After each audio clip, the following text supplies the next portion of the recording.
One of my favorite things to do for obvious reasons during harvest is tasting.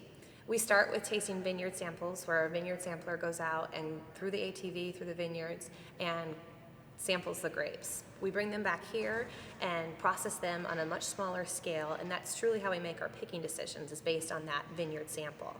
Then once the grapes are actually delivered here, we're smelling the grapes as they're dumped into the hopper, and after the stemmer and crusher as the grapes are being pumped into the tank.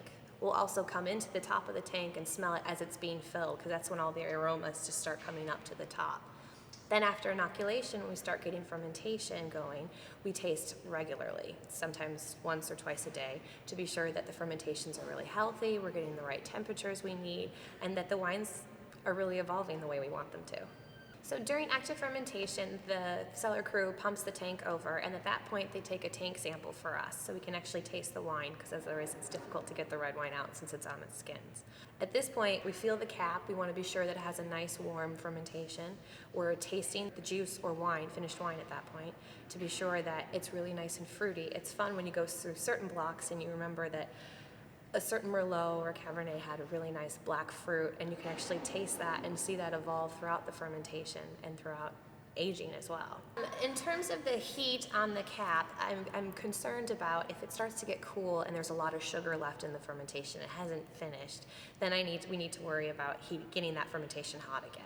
We always worry about stuck fermentation, so it's an issue of having a healthy, long fermentation, and evaluating the skins also for extended maceration. If your cap starts to kind of fall apart and sink, then you know that you need to start pressing.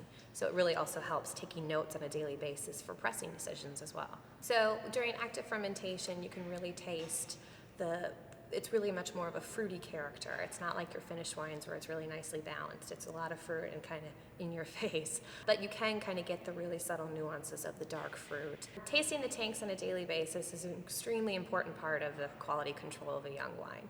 You want to be sure that the wines are getting enough aeration during pump over so it can really get aromatic and not get into a reductive state. You want to be sure that you're adding enough nutrients so that it can finish a nice healthy fermentation. These are things that we evaluate a couple of times throughout the day, not just during tasting, but we want to be sure everything finishes fermentation and it tastes great.